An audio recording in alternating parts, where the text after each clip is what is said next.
Shalom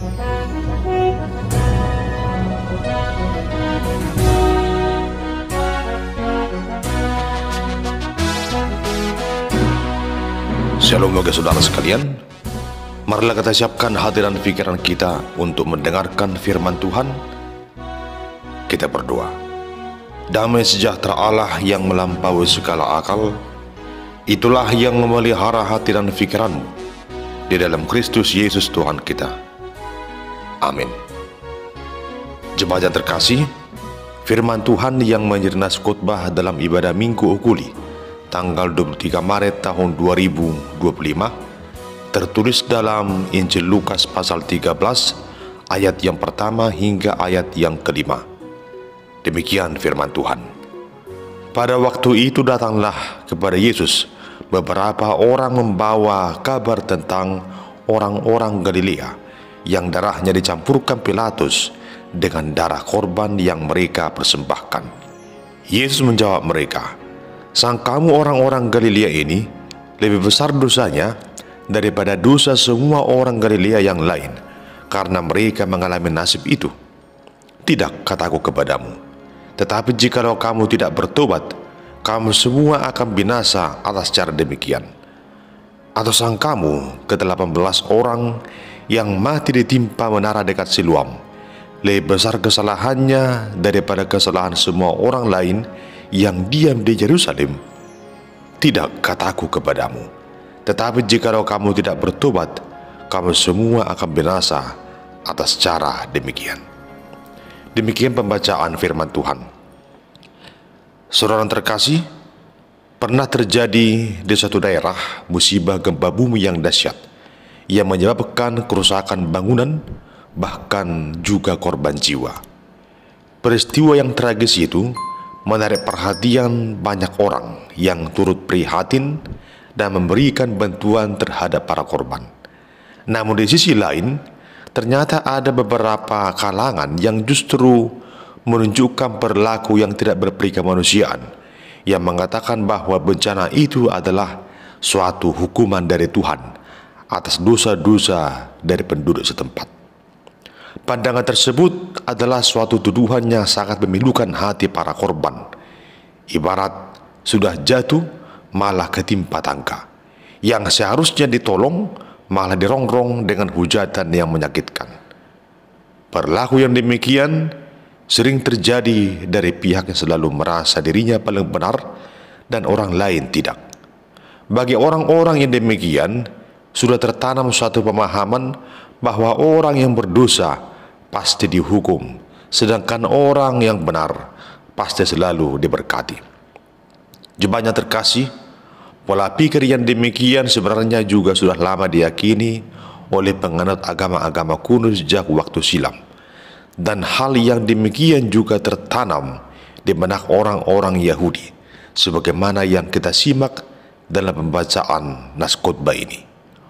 Orang Yahudi sering mengklaim bahwa mereka lah yang paling benar, sedangkan orang lain tidak.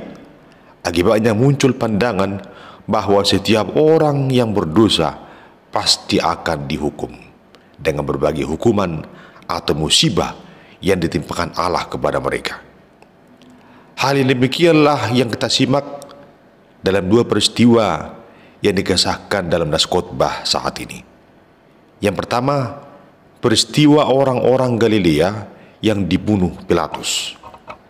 Jemaat yang terkasih, dikatakan dalam ayat yang pertama bahwa pada saat itu ada beberapa orang yang membawa kabar tentang orang-orang Galilea yang darahnya dicampurkan Pilatus dengan darah korban yang mereka persembahkan. Adapun hal itu terjadi oleh karena Pilatus menyuruh tentaranya membunuh orang-orang Galilea yang saat itu mereka hendak memberikan persembahan korban di bait suci. Pembunuhan yang begitu tragis tersebut dipandang orang banyak sebagai akibat dari dosa-dosanya. Atas semua pandangan itu, Tuhan Yesus dengan tegas berkata, peristiwa kematian yang tragis itu bukanlah sebagai pertanda bahwa dosa mereka lebih besar dari dosa orang yang lain. Namun jika mereka tidak bertobat, biasa saja mereka akan mengalami kebinasaan atas cara yang demikian. Artinya di sini Tuhan Yesus memberikan suatu antisipasi sekaligus peringatan kepada orang banyak itu, agar mereka tidak merasa dirinya lah yang paling benar, melainkan agar mereka sungguh-sungguh bertobat supaya mereka tidak binasa. Yang kedua, kisah yang disampaikan oleh Yesus sendiri, itu tentang kematian 18 orang yang ditimpa menara dekat Siloam. Hal ini disampaikan Yesus karena ia tahu bahwa orang-orang Yahudi saat itu merasa bahwa peristiwa tersebut terjadi sebagai akibat dari dosa-dosa mereka. Dan sekali lagi Tuhan Yesus berkata dengan tegas kepada mereka, tetapi jikalau kamu tidak bertobat, kamu semua akan binasa atas cara demikian. Jemaat yang dikasihi Tuhan, begitu seringnya manusia berprasangka yang buruk atas segala situasi yang dialami oleh sesamanya manusia. Begitu seringnya manusia menghakimi keberadaan dari kehidupan sesamanya manusia. Itulah yang kita lihat dari nas khotbah saat ini. Kita juga dalam kehidupan saat ini sering menjumpai pola pikir dan perilaku yang demikian, yang sering mengarah kepada suatu sikap yang arogan, menghakimi dan merasa paling benar dan menyalahkan orang lain. Ketika seseorang ditimpa musibah, tak jarang ada orang yang mencibirnya dan mengatakan bahwa itu adalah upah dari dosa-dosanya. Sehingga banyak orang mengklaim bahwa setiap kegagalan, kemiskinan, sakit penyakit, kecacatan, berbagai penderitaan dipandang sebagai akibat dari dosa yang membuat Allah menjadi murka dan menghukum orang tersebut. Namun di sini lewat firman Tuhan menuntun kita semua untuk lebih condong dan mengkoreksi diri kita di hadapan Tuhan, merenungkan segala yang terjadi itu untuk mengintrospeksi keberadaan hidup kita. Jika seseorang mengalami musibah, belum tentu hal itu terjadi oleh karena dosa-dosanya, dan juga hal itu bukan berarti bahwa dosanya lebih besar dari kita. Jika saat ini kita hidup nyaman, tentram, tidak kurang satu apapun dalam kehidupan ini, bukan berarti kita orang yang paling benar dan tidak berdosa. Biasa saja kenyataannya, dosa kita jauh lebih besar dari dosa orang-orang yang menderita itu. Artinya di sini kita tak perlu membenarkan diri, apalagi menjadi sombong secara rohani dan merendahkan orang lain. Satu hal yang pasti kita ingat, bahwa kita manusia adalah manusia yang tak luput dari dosa. Firman Tuhan berkata dalam Roma pasal 3 ayat 23, karena semua orang telah berbuat dosa dan telah kehilangan kemuliaan Allah. Dan juga dikatakan dalam 1 Yohanes 1 ayat 8, jika kita berkata bahwa kita tidak berdosa, maka kita menipu diri kita sendiri dan kebenaran tidak ada di dalam kita. Saudara terkasih dalam Kristus Yesus, hari ini kita tiba di Minggu Okuli, yang artinya mataku tetap terarah kepada Tuhan. Lewat Minggu Okuli ini, kita dituntun agar senantiasa mengarahkan seluruh aspek kehidupan kita yang terarah hanya kepada Tuhan, bukan kepada kuasa yang ada di tengah-tengah dunia ini. Demikian halnya hidup kita diarahkan kepada suatu sikap hidup yang senantiasa berjalan dalam kebenaran firman Tuhan, hidup dalam pertobatan yang sungguh-sungguh di hadapan Tuhan, agar kita tidak binasa. Berita pertobatan tentunya berita yang tidak asing lagi bagi kita, sebab dari keseluruhan inti pemberitaan firman Tuhan yang ada dalam Alkitab, semua itu mengingatkan kita untuk hidup dalam pertobatan. Mengapa kita disuruh untuk bertobat? Karena memang kita hidup dalam dosa, dan Tuhan tidak mau kita tersesat. Ia menghendaki agar kita kembali ke jalan yang benar. Oleh karena itulah Allah telah mengaruniakan anaknya yang tunggal, yaitu Yesus Kristus Tuhan kita, agar setiap orang yang percaya kepadanya beroleh keselamatan dan hidup yang kekal. Namun dalam kenyataannya, kuasa si jahat sering mempengaruhi manusia agar terjerumus dalam dosa. Jemaat yang terkasih, jika kita masih diberikan kesempatan hidup hingga saat ini, hendaknya hal itu kita yakini sebagai anugerah Tuhan. Dan di tengah perjalanan hidup ini, Tuhan menghendaki agar kita mempergunakan waktu dan kesempatan yang ada untuk bertobat.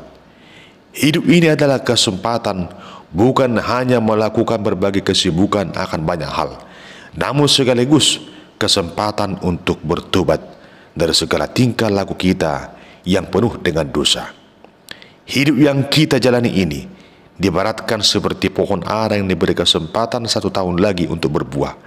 Namun jika di tahun depan tidak berbuah, pohon ara itu akan ditebang. Artinya kesempatan yang diberikan Tuhan kepada kita, janganlah kita sia-siakan untuk hal yang tidak berguna. Melainkan waktu, kesempatan yang Tuhan berikan kepada kita adalah masa yang tepat bagi kita untuk bertobat. Firman Tuhan berkata dalam Yehezkiel pasal 33 ayat 11, "Demi aku yang hidup, demikianlah firman Tuhan Allah, aku tidak berkenan kepada kematian orang fasik, melainkan aku berkenan kepada pertobatan orang fasik itu dari kelakuannya supaya ia hidup." Artinya bahwa pertobatan adalah langkah yang tepat untuk kita lakukan dalam hidup ini.